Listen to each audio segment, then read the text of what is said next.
මහත්තයා නේද? කොහේ ඉඳලා දාවේ? කොල්ගොල්ල. මොකද දැන් උනේ කියන්නකෝ. ඔයාට වෙච්ච අපහසුතාව ටික මට කියන්න. ඒ අක්මාව සවුත් වෙලා තමයි දුන්නේ. අක්මාව. මොකද කරේ ඔකට දැන්? ඉංග්‍රීසි ඒ බිව්වා. කොච්චර කල් බිව්වද?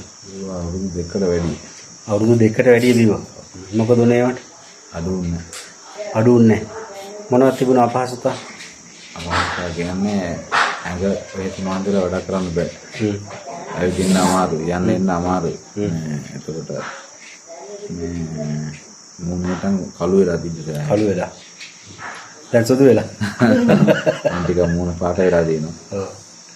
ඔයා බේත් ගන්න ආවේ 2026 7යි 16 නේද? දවස් 16ක් බීලා නැහැ. තව බේත් ටිකක් ඉතුරු වෙලා තියෙනවා. හරි මේ දවස් 16ට ඔයාට තියෙන ගුණේ කියන්න මට ගුණතාවයේ තිබ්බ ඒවායින් අඩු මොනවද? ආයෙන දුරට හැම දෙයකින් වගේ වෙනසක් තියෙනවා. මොනවද හැම දෙයකින්ම කියන්නේ? ඒ කියන්නේ දැන් අඟපතේ අමාරු. එතකොට මෝනේ දැන් තිබ්බේ තනිකර මලහනික ගතිය තිබ්බි. ඒ ඔක්කොම වෙනස් වෙලා තියෙනවා. ඉතින් ඒ තියෙන සෑහෙන දෙයක් අඩු වෙලා තියෙනවා. ඇඟපතේ අර බඩ තිබ්බ ඒවා බඩ හැම හොදට සුද්ධ වෙලා ගියා. සුද්ධ වුණා. කොන් දෙක එක්කම හන්දි කැක්කම කකුල් කැක්කම ඔක්කොම හොඳයි. ඒවා තිබුණා ඔක්කොම. තව ගොඩක් නෑ චූට්ටක් වගේ තියෙනවා. චුට්ට තියෙනවා. ඔය අපි දවස් 16ට හොඳ වෙච්ච හොඳ වීමනේ නේ. මොකද මහත්තයා ගැන කියන්න බලන්න. ගොඩක් සතුටුයි.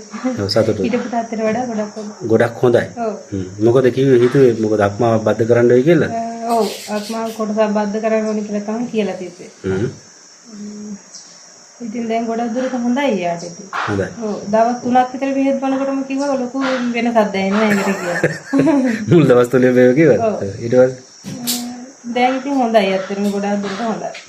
ඔයා දකින්න ගුණ මොනවද මහත්තයා? එයාට ගොඩක් එන්නේ මේ කොච්චර නිදි තමයි ගෙදර. දැන් නිදි බැරුව පයින් ඇවිද ගන්න බෑ එහෙම හිටි. දැන් ඉතින් එහෙම නැහැ ටිකක් ඉන්නවා හොඳ නැගිටලා. වැඩපල එහෙම මුකුත් කරන්න පුළුවන්. වැඩට ගියා. වැඩට ගියා. ඔව් බස් එකේ වැඩ කරන්න වැඩට ගියා. වැඩ බස් එකේ ඉඳන් යනවා. ඩ්‍රයිවිංද කරේ? ඩ්‍රයිවිං කරා. අමාරුවෙන් කරා. ඔව් අමාරුවේ හවතර ආපුවම මාර අමාරුවක් තියෙන ඇඟට. එතකොට මේ ඩ්‍රයිවිං කරද්දී නිදිමත එනවද?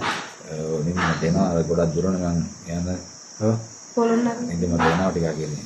අමාරුවෙන් දැන් ඒ තත්ත්වෙ මාරු. දැන් ඒකපතේ කැක්කුවෙම ඔක්කොම අඩුයි. ගොඩක් දුරට අඩුයි. ඒකද ඇත්තටම ඔය වගේ ඔයා විඳපු දුකත් එක්ක ඔය වගේ අසරණ රෝගියෙකුට මොකද ඔයාට කියන්න තියෙන පණිවිඩය?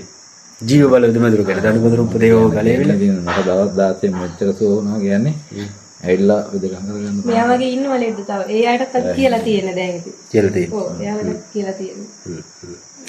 හොඳයි එහෙනම් දරුවන් සරණයි දීර්ඝායුෂම වේවා.